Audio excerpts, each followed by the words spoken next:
with St. Francis, right? Okay. What I'll do is I'm going to just walk you through what we call our submittal document. This is a part of it. I know it looks a little thick, and it's pretty thick, but I'm going to leave this with whoever of the four of you, which one ever wants this, just for you to have. Macintosh has these documents that will go to J.E. Dunn, that will eventually make its way. I don't know if it's all electronic nowadays. Is that fair to say? We've got the O&Ms and everything electronically. Okay. So all that's going to come electronically to you, so you guys have that on your server to look at. This is kind of handy. It's already printed out, and so if it might help your memory here, just to look over this after we're done, just to see some of the stuff I was touching on. I like to bring it just so that you can kind of see a picture, because it's kind of sometimes hard to see behind the walls of what we're kind of looking at on these. So these are temperature air handlers. They're built in Okarche, Oklahoma, the other side of the state, not too far from here. We've got pretty much every part and piece that you need for this, if not in Tulsa, where we have an office. We have another office in Oklahoma City, and obviously the factory's less than 100 miles away, so it's pretty easy to get stuff. The only thing that's most likely a quick need item, that's where I use that word lightly, quick, motors. That's really about it. Fortunately, on these systems, they have a fan wall, which we'll talk a little bit in detail. So that kind of helps eliminate that to some degree, the redundancy that's built into that. So we'll talk about that. Behind us is the airflows going from left to right. So I'll touch on this just real fast so you can kind of see it up close, and then I'll kind of go and point at each of these compartments afterwards. Right above my left shoulder over here, you're going to see a duct that's coming in the top of this air handler box, comes in, makes a turn, and goes through this first fan wall. We call this a return fan wall. So it's two. This is looking at a plan view. This is 2 wide, 3 high. So there's 6 fan cubes in there, 6 motors. Then it goes, and some of that air gets exhausted. So there's going to be a duct sitting right here, relieving some of that. Some's going to make its way through this. So it's going to have a choice. Someone's going to come through a damper in the middle of the wall. Then we're going to make up some air, some outside air. So that's designed by the consultant that did this job, how many people are in the building, how much outside air needs to come into the building on an hourly basis just to keep fresh air in here. Then you go through a blender, so when it's cold outside, a day not like today, you blend that air up real good just so we're not tripping Aaron's freeze stats, which I don't know if he's talked about yet or not, but you guys will get used to freeze stats. Usually you guys set them at 37 degrees. Is that right? 35? 37? Hey, what's going on, man? So somewhere in there, 35, 37. So that mixer helps really mix and churn that air. It's a static device, so it's just a bunch of metal blades. It's not moving. There we have a 2-inch MERV 8 filter. Talk a little about that in a minute. And then we have a hot water coil, a humidifier, chill water coil, another fan wall. Now we're moving the supply air. And again, it's going to be 3 wide, 2 high, a little bit different ratio there, but it's still 6 fan cubes again. A final filter. So it's a MERV 14. We've stepped up our MERV rating a little bit, so we're cleaning that air up a lot better at this point in time. And then we're discharging from there. So that's kind of what's in the box. All 5 of the air handlers up here are just like that. Nothing different in there, so we can look back at that. We can look at individual components in here too, so if you have something and you want to know exactly what the fan, all the details of the fans or the coils or any of that type of stuff, it's in here, and we can talk about that. So I'm going to, if you guys want to scooch a little closer, we can kind of look at this a little bit. So inside this first chamber, this is where our intake air is coming in, that duct right up above, and we're coming in, and if you guys will look in here, you can see on the back of each one of those fan cubes, there's some dampers. These are vertical blade dampers. They're standing straight up and down. They are no motor. There's not an actuator on them. So these are manual backdraft dampers. What are they there for? They're there for to keep you guys sleeping better at night. That's the only purpose. So if one of those motors goes off, we're not short-circuiting airflow. That 5 of those fans will keep pushing air, create a pressure back on that fan that's died, that motor that's died. The damper blades will shut, and we're not short-circuiting air. You guys probably won't even know. The VFD, the variable speed drive, will probably speed up a little bit. ABS has got a static pressure sensor for the supply side, and you're doing volumetric offset.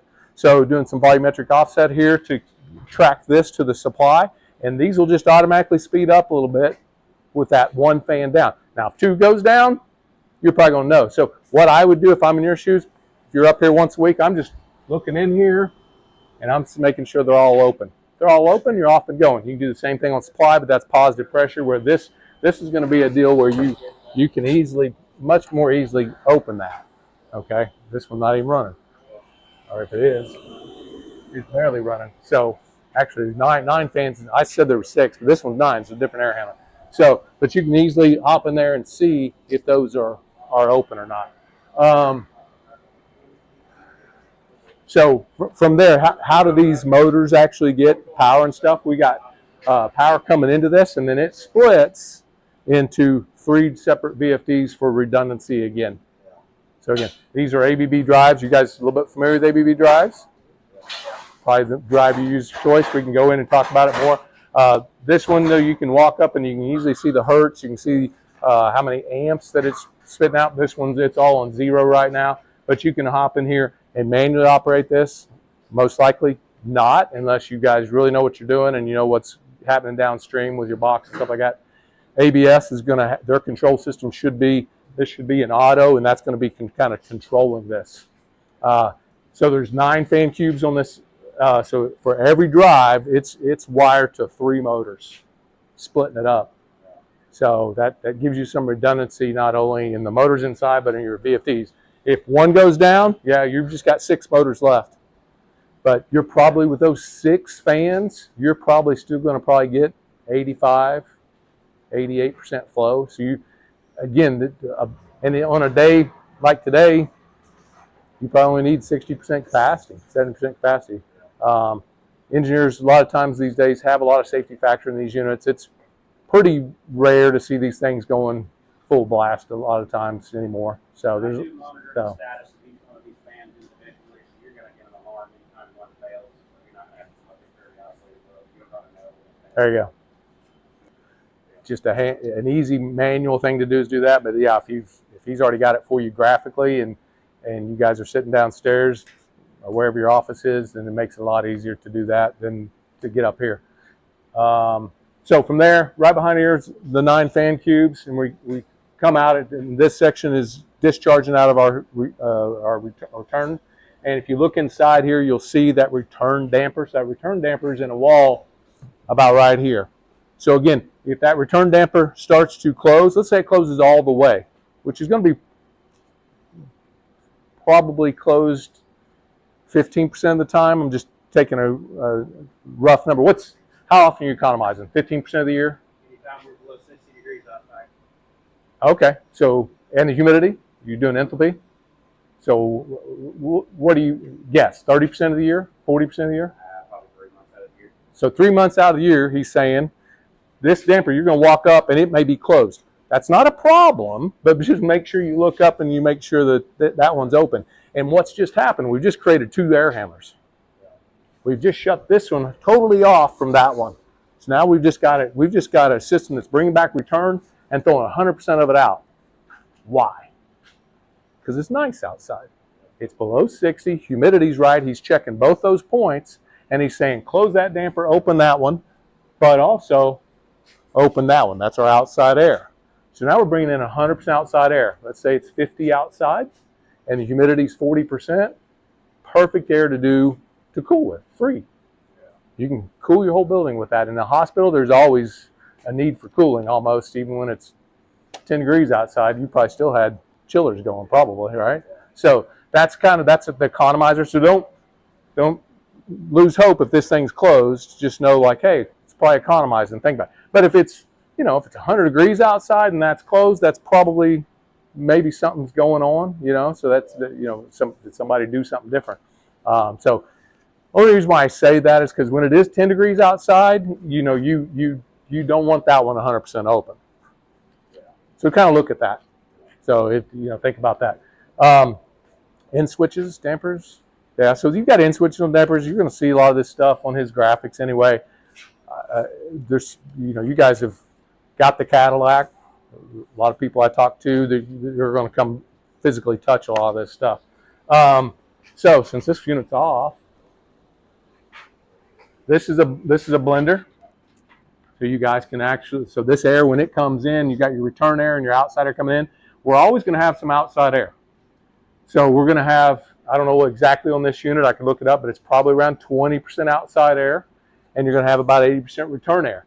Well, that outside air, if it's 10 degrees outside, you want it to mix real well, because eventually, right past that filter down here, he's going to have a freeze stat. You want those two air streams to really churn together well. And without this, that outside air may just hug the ceiling and eventually get to the ABS's freeze stat, which is now your guys' freeze stat, and it trips, and that will get you out of bed.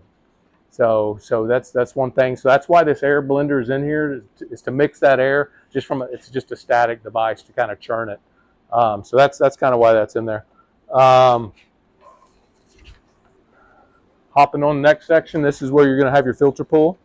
Each one of these filters is in just a type 8 frame. Okay, so these are just 2-inch Merv 8s, so they just got clips on them, and you can just, they're little clips, you just grab the edges of them and you can just pop all those out. What do you guys, how often do you guys currently change your filters? Do you guys have a schedule? Yeah. 13 weeks?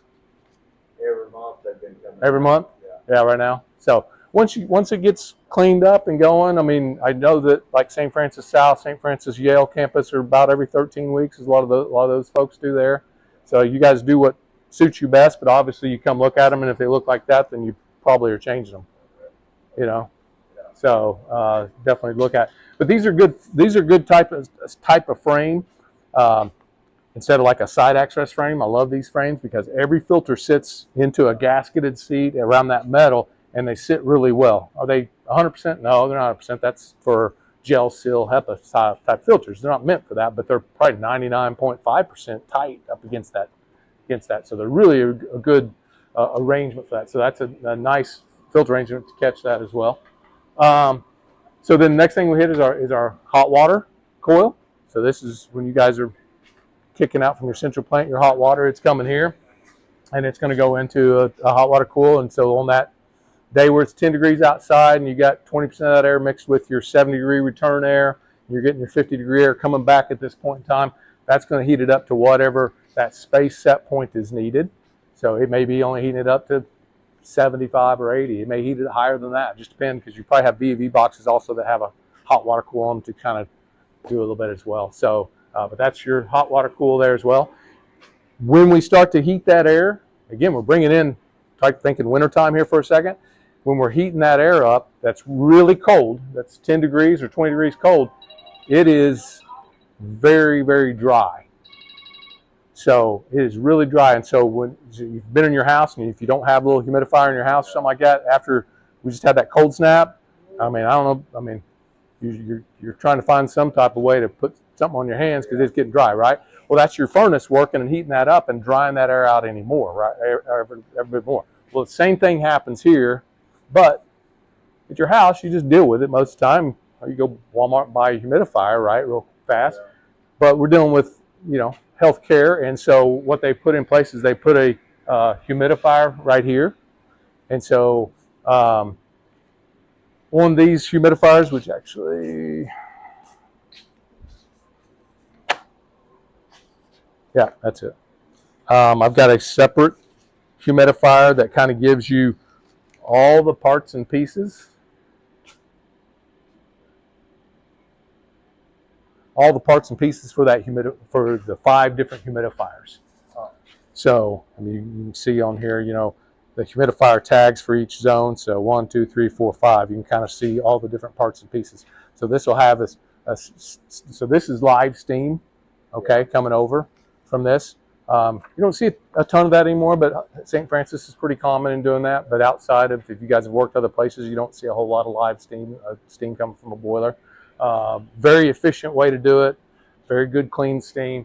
So that's what's coming into here. And reason why, again, we're drying that air out.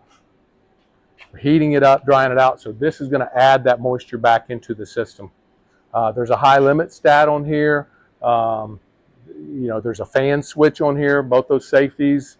ABS has got those integrated into here so that if those aren't made, or if those are open, it's not going to operate, that humidifier. It's not going to put that in there, in the airstream. Should be able to,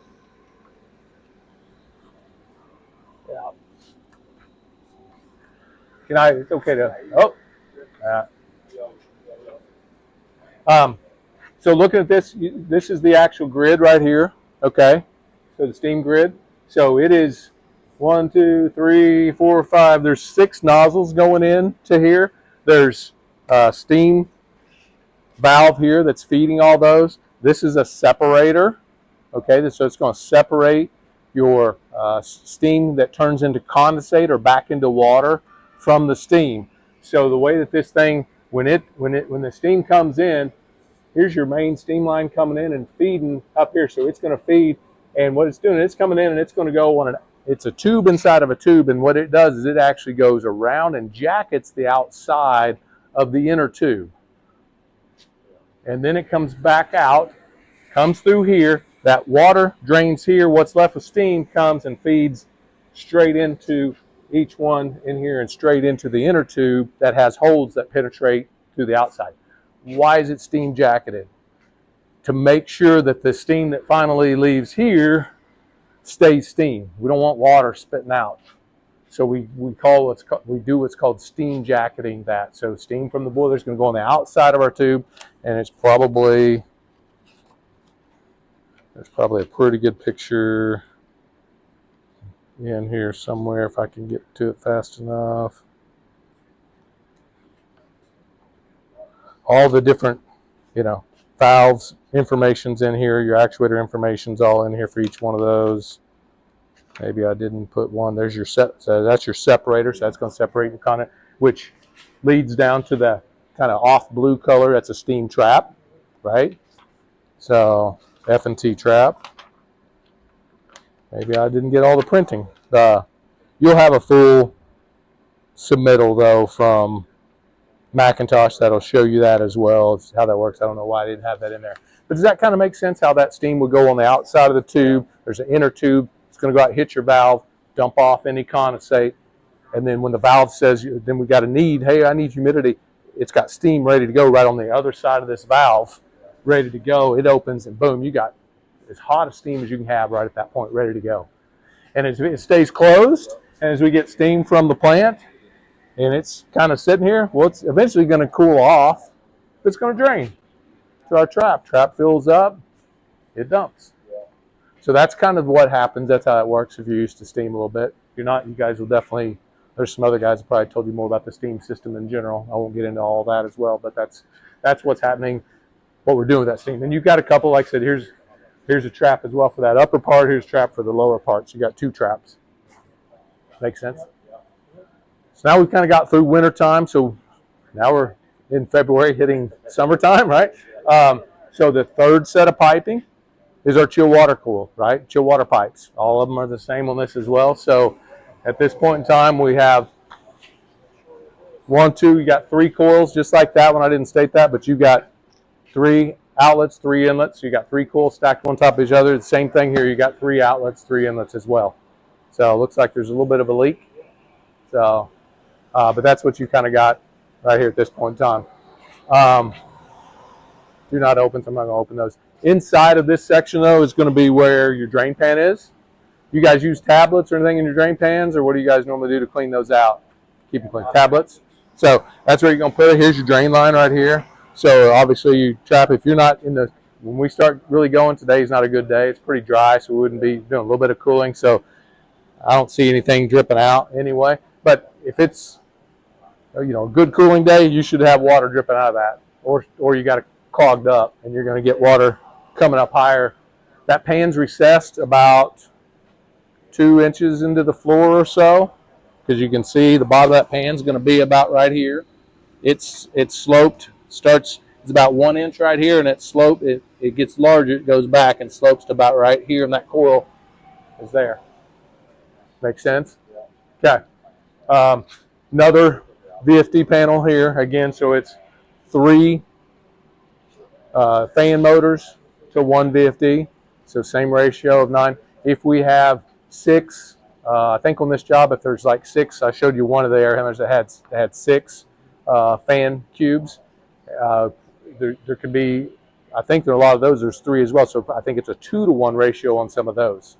So you can't always walk up and figure out, hey, that's every time I see a AB, ACH 580, LCD, it's times 3. Some of it's just times 2.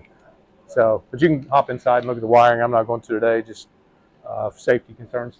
When we come on past, so our fan cubes are going to be right in here for our 6 fan cubes here.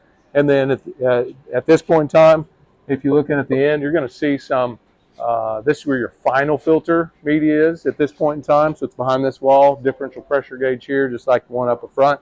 There's a little bit of construction media on the face of this, just keeping your HEPAs clean at this point in time. So that's the main HEPA filter that's keeping that. And then we're discharging out and going down for our supply air. Maintenance wise, again, it's the main things is your drain pan, looking at that, making sure that that's clean, and then filters are the big ones. From there, I'm always just keeping tabs on a little bit on seeing what we're doing here on a VFD, as well as which will typically tell you on the motor side what kind of what's going on. He's got relays coming back to you, telling you if you got all 9 motors running.